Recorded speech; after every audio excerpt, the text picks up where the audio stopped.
now is the time to start focusing on the coal-fired projects, upgrades, and new projects that will be started up in 2014. In fact, it's too late now for some of the bigger purchases, but for a lot of the smaller purchases like pumps and valves and many other items, consumables such as lime and reagents such as ammonia and so forth, now is the time to be focusing on these 2014 projects. And the McIlvaine Company and its utility upgrade tracking system, both the Chinese version and the one for the rest of the world, track all these projects.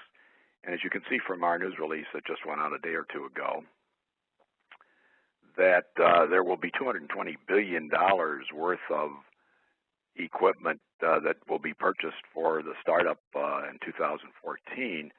And part of it will be new systems, and part of it will be upgrades to existing systems that have to put on pollution control equipment. But you can see that we'll be adding another 60,000 megawatts of new equipment, of new coal-fired boilers around the world in 2014. In other words, that's the startup date.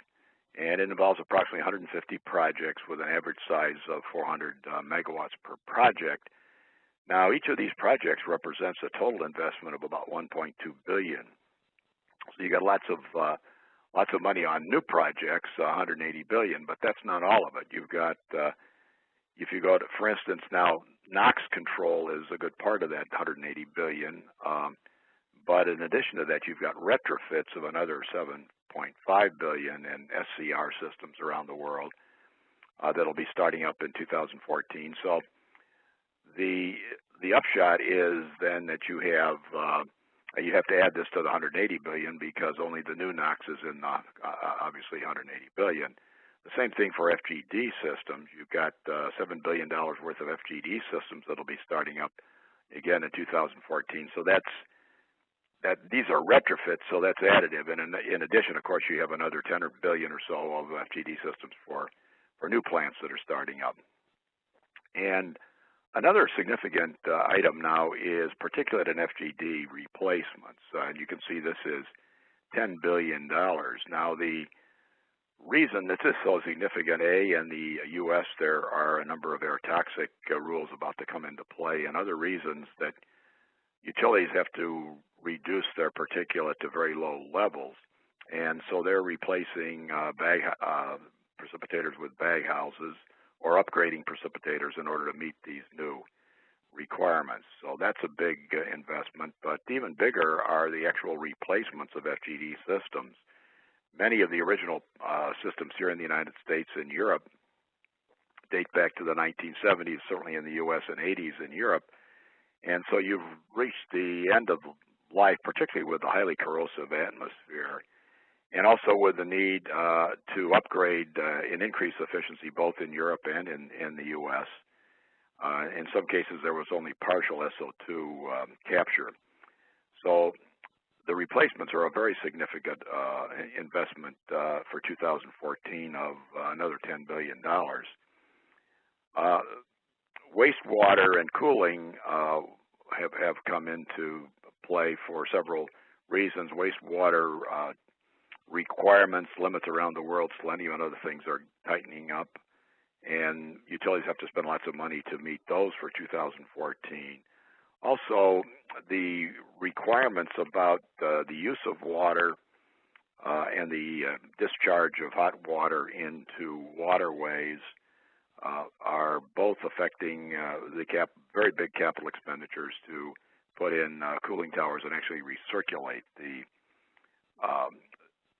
water rather than use it on a once-through basis. So the bottom line is you've got a $220 billion investment for 2014, and that is covered in our utility upgrade tracking system. So the way you actually would show you a little bit of what is there, you can actually go in by going to share. Here we're going to go into the web browser, and we'll actually go into our system. So we'll click on the McIlvaine Company here. And as a subscriber, you go to subscriber login, and you can go right to our tracking system. It's one of our power plant services. And we'll just expand this a little bit, then go down to the Utility Environmental Upgrade Tracking System. And at this point, you can see what's going on for the week on these projects by the utility alert. Here's what's going on. B&W is going to supply an FGD system to Schaefer, et cetera. But from what we were specifically talking about, going access by plant, you actually go in by the plant, and you can look at it that way. But more importantly, it's going by pollutant here, and you can go to all FGD systems, and we'll click on all here, and here we go up to 2014. So these are the ones that will actually be going in 2014. So this is what we were talking about a few minutes ago, about the actual projects that make up this $220 billion. Then you can click on the Michigan City, Indiana plant and get the details on it, who the original suppliers are, what kind of sulfur they're using, how often they operate, all sorts of different things. And then you go on particulate, et cetera, and then here's the SO2 that will be a B&W system and will be going in 2014. And of course, there's other information on new mercury control and so forth, and NOx control and so forth that might be going in.